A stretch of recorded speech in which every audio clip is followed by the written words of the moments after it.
ইস্যুতে এবং অ্যাটর্নি খায়রুল বাশার আমাদের সাথে আছেন। তিনি নিউ ইয়র্কের অত্যন্ত জনপ্রিয় একজন অ্যাটর্নি এবং দিনকে দিন তার যে সততা এবং আমি বলব যে খুব আগ্রহ নিয়ে যত্ন নিয়ে কেসগুলো করেন সে কারণে উনি দিনকে দিন অনেক জনপ্রিয় হচ্ছেন। অ্যাটর্নি খায়রুল বাশার আমি এখন বেশ কটি প্রশ্ন করতে চাই যেগুলো একটু আমাদের কনফিডেন্সিয়ালি পাঠিয়েছিল আমাদের দর্শকরা। নাম না বলেই আমি প্রশ্নগুলো একটু জানতে চাই।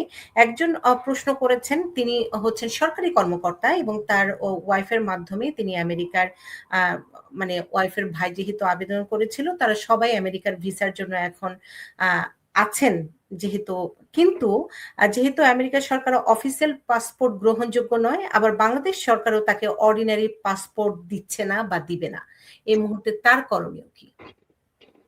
ধন্যবাদ। এই প্রক্রিয়ায় হ্যাঁ, এই প্রক্রিয়ায় উনি যদি প্রিন্সিপাল অ্যাপ্লিকেন্ট না হন, উনি ফলোটো জয়েন করে ওনার যে প্রিন্সিপাল ওয়াইফ যদি প্রিন্সিপাল অ্যাপ্লিকেন্ট হন ওনাকে পাঠিয়ে দিতে পারেন, এবং ওনার পাসপোর্ট সরকারি পাসপোর্ট যদি না হয় উনি আসতে পারবেন না। এটা ইউএস এমবাসি ভিসা গভর্নমেন্ট যতক্ষণ পর্যন্ত গভর্নমেন্ট থেকে ক্লিয়ারেন্স না দেয় ওরা ইমিগ্রেশন ভিসা ইস্যু করবে না। সুতরাং ওনাকে ভলান্টারিলি রিটায়ারমেন্ট নিতে হবে এবং পাসপোর্ট সারেন্ডার করে নর্মাল পাসপোর্ট করে ওনাকে আসতে হবে। মানে সরকারি কর্মকর্তা অবস্থায় তিনি আসতে পারবেন না, তাই তো? না, গ্রিন পাসপোর্টে আসতে পারবেন। গ্রিন পাসপোর্ট যদি থাকে, আপনার যদি অন্য কোনো পাসপোর্ট থাকে, ডিপ্লোম্যাট যেমন আর্মি জেনারেল বলেন বা সেক্রেটারি বলেন, ওদের যে অফিসিয়াল পাসপোর্ট থাকে না, ওইটাতে হবে না। যদি গ্রিন পাসপোর্ট থাকে উনি ভিসা দিয়ে অর্ডিনারি পাসপোর্ট প্রয়োজন হয়। আরেকজন প্রশ্ন করেছেন, তিনি এই বিষয়টি নিয়ে আসলে একটু অ্যাওয়ারনেস কিংবা একটু দৃষ্টি আকর্ষণ করে তিনি বলেছেন, যারা বিয়ের মাধ্যমে ব্যবসা করে, কন্ট্রাক্ট ম্যারেজের মাধ্যমে মানুষকে ব্যবহার করে, তাদের কি বিচার হয় না আমেরিকাতে? কারণ তাদের এই কর্মকাণ্ডের জন্য অনেকের জীবন ধ্বংস হচ্ছে এবং বিয়ের পর মেয়েদের জীবন নিয়ে তারা খেলে যাচ্ছে। বিয়ে করে আবার ডিভোর্স দেয়, আবার বাংলাদেশ থেকে নিয়ে আসে। এ কারণে অনেকে আবার যারা অরিজিনাল বিবাহিত তাদের ক্ষেত্রেও ফেস অনেক সময় কঠিন হয়ে যায় প্রমাণ করতে যে তারা সত্যিকার অর্থে ম্যারিড। তো এক্ষেত্রে আসলে কি করণীয়? আমরা সরি, আমরা অনেকেই আমরা কমপ্লেন পাই। তো এটার জন্য কারেন্টলি ইউএস গভর্নমেন্ট একটা রীতিমতো ওয়ার ডিক্লেয়ার করছে ইমিগ্রেশন ফ্রডের জন্য। ওরা চেষ্টা করছে যদি কেউ ফ্রডে ধরা পড়ে, এটা ক্রিমিনালি ফাইন হয়, তারপর জীবনে আর কোনোদিন এলিজিবলই হবে না। আর যদি কেউ মনে করে ফ্রডে রিপোর্ট করতে পারে, তো ইউএস এমবাসিতে একটা ফ্রড ইউনিট আছে, ওখানে রিপোর্ট করা যেতে পারে। আবার ইউএসসিএসও একটা ফ্রড ইউনিট আছে, ওখানে রিপোর্ট করা যেতে পারে। সো এইসব রিপোর্ট করলে হয়তোবা এটা রোধ করা যায়। সবার একক প্রচেষ্টায় তো হবে না। সো আপনারা যদি যারা ভিক্টিমাইজ যারা হয়ে থাকেন, হ্যাঁ অবশ্যই আপনারা রিপোর্ট করবেন। এটা আমরা অনেক পাই এরকম situation.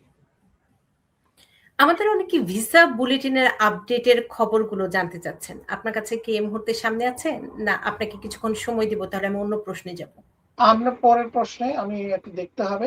So I can't memorise my hand. আচ্ছা ঠিক আছে, আপনি এর মুহূর্তে যদি একটু সার্চিং করে ফেলেন, কারণ ভিসা বুলেটিন আপডেট নিয়ে অনেকে একটু জানতে চাচ্ছে। আরেকজন প্রশ্ন করেছেন এম এ ইসলাম, তার সম্পূর্ণ প্রশ্ন, আমার এক ভাই, তার ভাই এবং এক বোন 21 বছর পার হয়ে গেছে, বাট ডিকিউ 2024 হওয়ার পর 21 হয়ে যায়।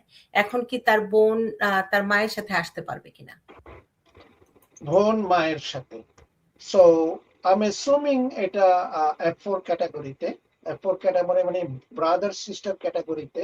বোন তো বোধহয় ওনার ভাই অ্যাপ্লাই করে এবং ওনার মেয়ে যারা ডেরিভেটিভ আমরা বলি ওরা আসতে পারবে কি। সো এটা ডিপেন্ড করে অনেক ফ্যাক্ট আননোন। 21 হওয়ার পরেও আসতে পারে।